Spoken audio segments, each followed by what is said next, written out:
Hey everyone, and welcome to another deep dive. I just feel a little sense of awe when I think about the sheer number of microbes out there. It's mind-boggling. It really is. The microbial world is so diverse and complex. And today, we're going deep into the world of one particularly tough microbe. It's Acinetobacter baumannii. Baumannii, a real challenge in healthcare settings. Definitely.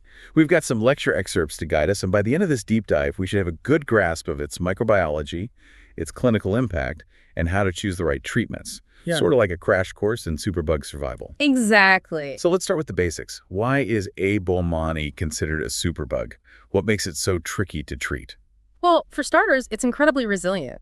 It can survive in all sorts of environments, especially if they're a bit moist. I see. So hospital surfaces like sinks, countertops, even medical equipment. Exactly, and that makes it really tough to get rid of. Plus, it tends to target people who are already vulnerable, those with weakened immune systems. So it's like it's waiting for the defenses to be down. Pretty much. And to make matters worse, over 50% of the A. baumannii isolates in the U.S. are multidrug-resistant. Meaning they've developed resistance to many of our usual antibiotic treatment. Right. So we're left with limited options, especially for those really serious infections. Okay, so we've got a bug that's tough to kill, targets the vulnerable, and resists many of our treatments. Not a great combination. But before we delve into those treatments, can we back up a bit and talk about the bacterium itself? What are we dealing with here? What's it look like? How does it behave? Sure. So A. baumannii is a gram-negative bacterium. That basically describes how it looks when we use a certain staining technique in the lab. The gram stain. And it needs oxygen to survive. It's aerobic, which makes sense considering where it's found. Interestingly, though, it often exists as what we call a commensal. Commensal. Does that mean it's friendly? Well, sort of. It means it can live in or on us without actually causing harm. Okay. So it's not always a bad guy. Not always. But when it gets the chance, say in a hospital setting where someone's immune system isn't at its best, it can become pathogenic. Meaning it can cause an infection. Right. So it's a bit like a double agent, huh? Harmless sometimes, but can turn nasty when the opportunity arises. So how does that happen? How does A. baumannii actually cause an infection? It's all about exploiting weaknesses. Yeah. Think of things like a cut in the skin, any damage to the mucous membranes, or as we mentioned, a weakened immune system. So burn, a scrape, even something like a breathing tube could give it access. Exactly. And once it gets in, it has a whole toolkit to help it establish itself and cause trouble. Trouble meaning an infection. Right. It's got these hair-like structures called pili, and they help it attach to surfaces, like our mucous membranes. So we can stick around. Yeah. And it also produces enzymes, kind of like molecular scissors. Break down tissues. Yeah. And it can produce toxins, too, which can damage our cells. Wow. All of that helps it invade and potentially spread throughout the body. So it's not just passively hanging out. It's actively trying to cause problems. Oh, absolutely. And on top of all that, there's another trick. It uses biofilms. Biofilms. You can think of them as slimy fortresses. They're basically communities of bacteria encased in this protective matrix. So it's not just a single bacterium on its own. It's teaming up with others. Exactly. And those biofilms make it much harder for our immune system and for antibiotics to actually reach the bacteria and kill them. So it's like a microscopic city with walls to keep out invaders. That's a great way to put it. Okay, so we've got an opportunistic bug with ways to invade, and it can even build these protective fortresses. What happens next? What kind of trouble can A. baumannii cause once it takes hold? Well, the lecture notes pointed to a bunch of common infection sites. For example, it can infect the respiratory tract and cause pneumonia. That's especially risky for patients on ventilators. I can see why that would be a big concern. It can also get into the bloodstream, often through medical devices like catheters. So those entry points we talked about earlier can become highways for the bacteria to reach the bloodstream. It's a scary thought. And it doesn't stop there. It can also infect wounds, deep ones or contaminated ones, which makes it a problem for things like battlefield injuries. It can cause urinary tract infections and even meningitis sometimes. That's an infection of the membranes that surround the brain and spinal cord. Wow, so it really can impact many different parts of the body. And I'm guessing the consequences can be pretty serious, especially with that multi-drug resistance we talked about. You're right. These infections can be really dangerous, especially when they're caused by those multi-drug-resistant strains. The mortality rate can be as high as 70% in some cases. 70%? Yeah. That's a terrifying statistic. So it's not just an inconvenience, it's a serious potentially deadly threat. It is, and the impact goes beyond individual patients. According to the lecture, there are over 4,590 additional deaths in the U.S. each year because of A. Baumannii. That's a huge number, and I'm assuming there are financial burdens as well. Absolutely. Treating these infections costs a lot. In the U.S., it's estimated to be around $389 million each year. Okay, so we're looking at a major health and economic problem, but we're not going to get bogged down in doom and gloom. We're here to learn, and knowledge is power, right? So let's shift gears and talk about fighting back. What about antibiotics? What do we have in our arsenal? Even though A. Baumannii is a tough opponent, we're not completely defenseless. There are several antibiotics that can be effective, especially against those non-resistant strains. The ones that haven't learned how to dodge our attacks yet. Exactly. The lecture mentions carbapenems as a key player, and there's sulbactam, drolobactam, cephalosporins, tetracyclines, fluoroquinolones. Okay, I'm writing as fast as I can. Aminoglycosides, polymyxins, and trimethoprim sulfamethoxazole. Quite a mouthful, I know. Wow, that's a long list. But I have a feeling you're about to throw a wrench into things. Because, we've talked about how this bug is resistant to many antibiotics. You're absolutely right. The real challenge here is that A. Baumannii is notorious for developing resistance to these very antibiotics. That's why it's so important to understand its resistance mechanisms. It's like trying to figure out your opponent's strategy. Okay, so let's get strategic then. How does this superbug manage to outsmart our antibiotics? What are its secret weapons? Well, it has a whole bunch of tricks. For one thing, it can produce these enzymes called beta-lactamases. They're like Pac-Man gobbling up beta-lactam antibiotics. Penicillin, cephalosporins, those kinds of antibiotics. Right. But it's not just about defense. It can escape, too. A. Baumannii can build these tiny pumps called Efflux pumps that literally push the antibiotics out of the bacterial cell. So it's like having a security detail to escort unwanted guests out the door. Exactly. And there's more. It can change its locks, so to speak. It can change the target sites on its own cells that the antibiotics are supposed to bind to. Wow, so our antibiotics can't grab on effectively. Right.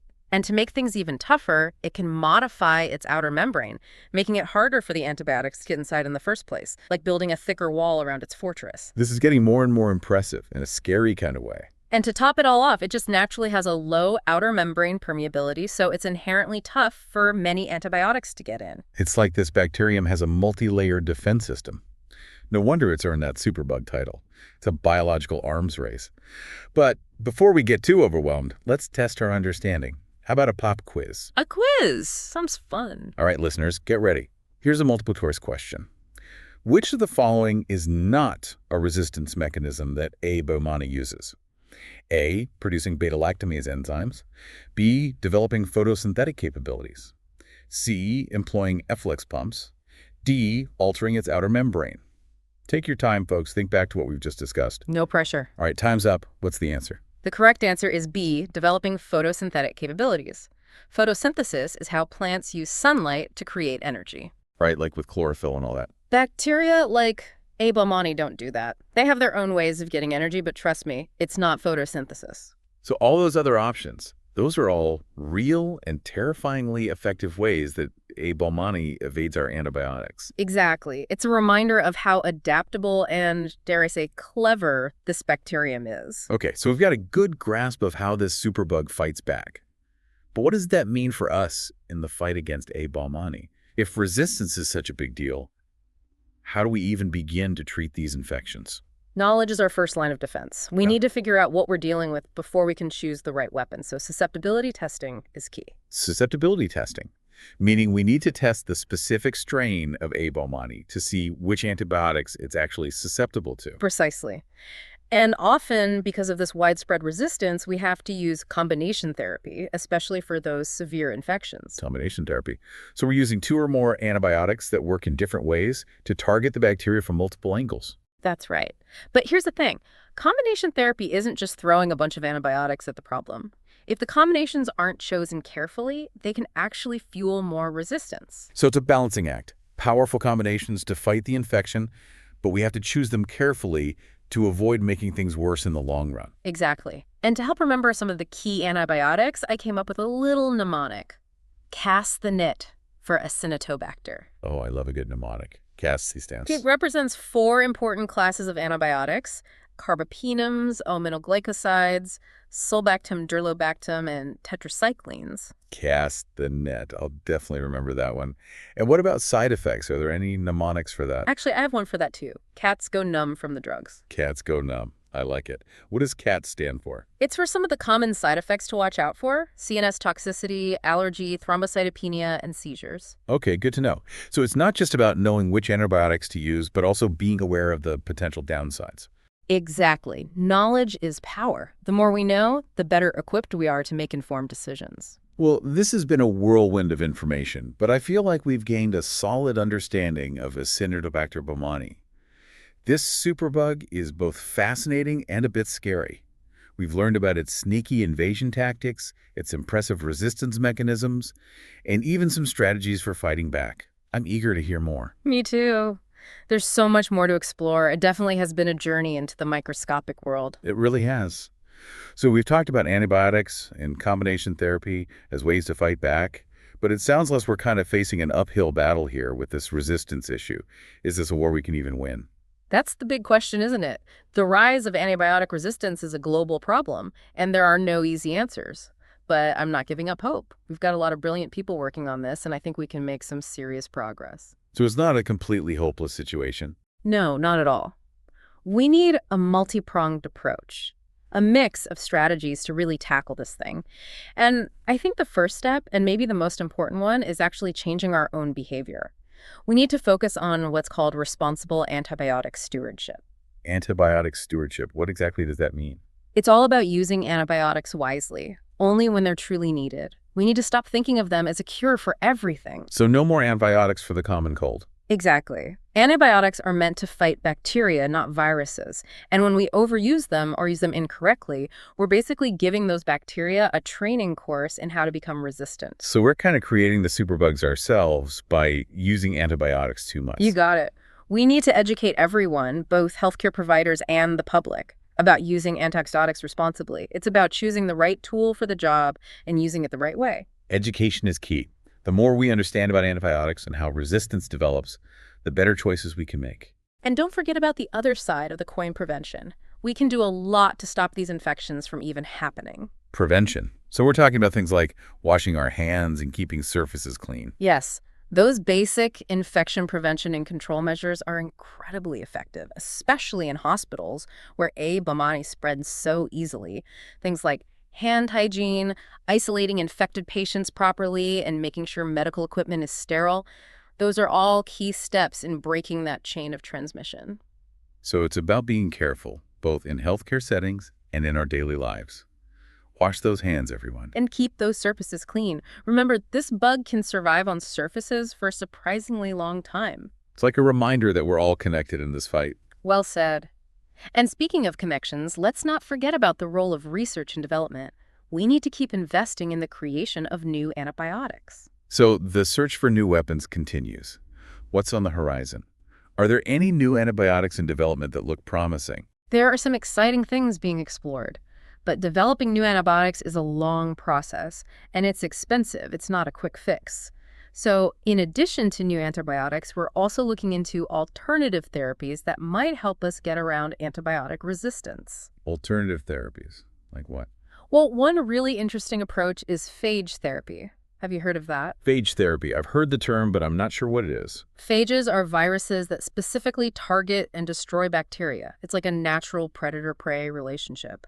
And the idea behind phage therapy is to use these phages as weapons against bacteria, like Baumannii. So we're harnessing the power of nature to fight our battles. That's the idea, and it's a really targeted approach. We can use phages that attack Baumannii specifically without harming our own cells or the good bacteria in our bodies. So it's like a smart bomb for bacteria.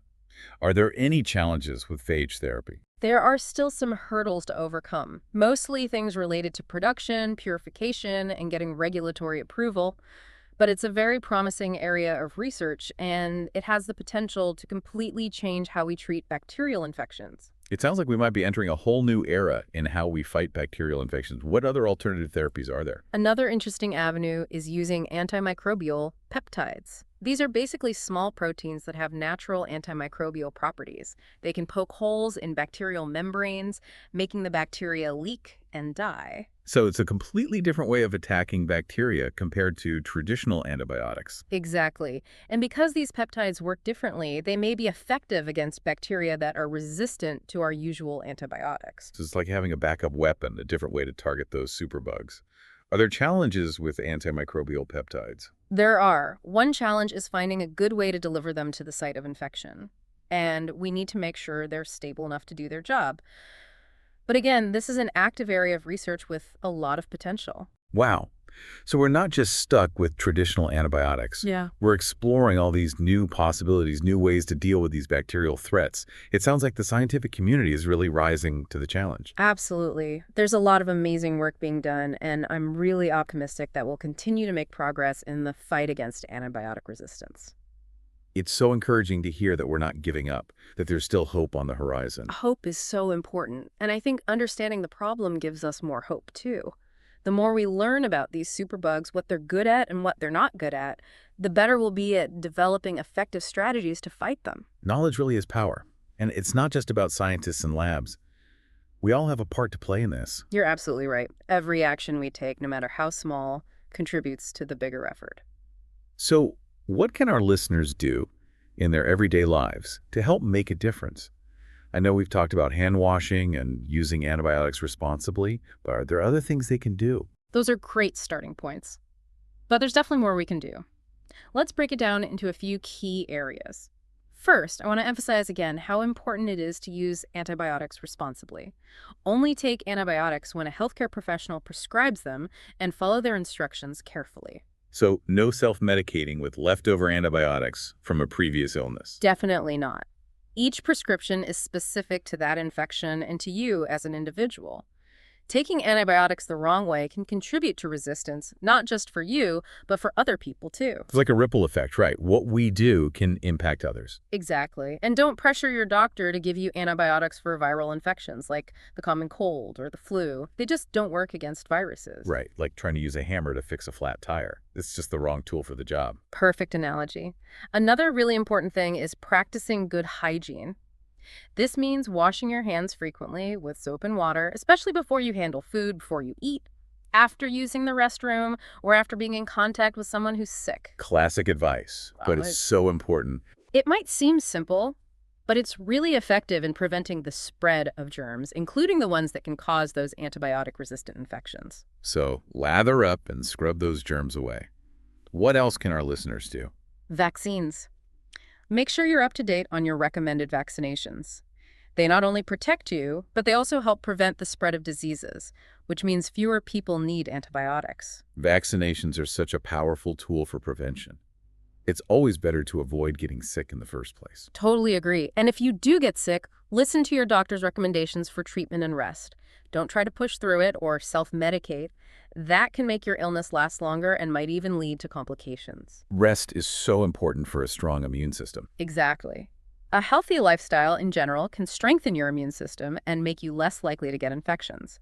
This includes eating a balanced diet, lots of fruits, vegetables, whole grains, get regular exercise, manage stress, and get enough sleep. So it's all connected. A healthy body means a healthy immune system, which means you're better able to fight off infections, which means you're less likely to need antibiotics in the first place. It's a win-win all around. You got it. And remember, knowledge is contagious. If you found this deep dive helpful, don't forget to like, subscribe, and share it with your friends. It feels like we've covered so much ground already, but there's always more to learn, right? Oh, absolutely. We've been focusing on what individuals can do, but now let's zoom out a bit. Think bigger picture. Okay, bigger picture it is. What can we do as a society to combat this antibiotic resistance threat? Well, one crucial piece is supporting research efforts. We need to keep investing in developing new antibiotics. Makes sense. And those alternative therapies we talked about earlier, things like phage therapy and antimicrobial peptides, those need continued support too. So, donating to research organizations, advocating for funding, spreading awareness about how important this work is, all of that. Exactly. Every little bit helps move us forward in this fight against antibiotic resistance. But it's not just about funding research. We also need policies that promote responsible antibiotic use. So we're talking about things like guidelines for prescribing antibiotics in healthcare settings. Right. And regulations to prevent overuse in agriculture, too. So we need a multifaceted approach, one that addresses the issue from every angle. Absolutely. And that requires everyone to work together. Governments, healthcare professionals, researchers, and the public. It sounds like a complex challenge, one that requires a truly global effort. It really is. Antibiotic resistance doesn't respect borders. It's a global health issue. And it reminds us that we're all interconnected in this fight. This whole deep dive has been incredibly eye-opening. It's a reminder that even though antibiotic resistance is a huge challenge, we're not powerless. We can make a difference. Through our own actions, through collective efforts, and by supporting scientific progress. I couldn't agree more. It's our shared responsibility to protect these life-saving medications for ourselves, for future generations, and for the health of our planet. It's been quite a journey. We've explored the depths of Baumannii, learned about its resistance mechanisms, and even glimpsed into the future of our fight against these superbugs. I feel like I've earned an honorary microbiology degree. Huh. You've certainly absorbed a ton of information. It's been fantastic exploring this topic with you. And with you, dear listeners. Remember, knowledge is contagious. If you found this deep dive helpful, please like, subscribe, and share it with your friends. We'll see you next time for another fascinating exploration.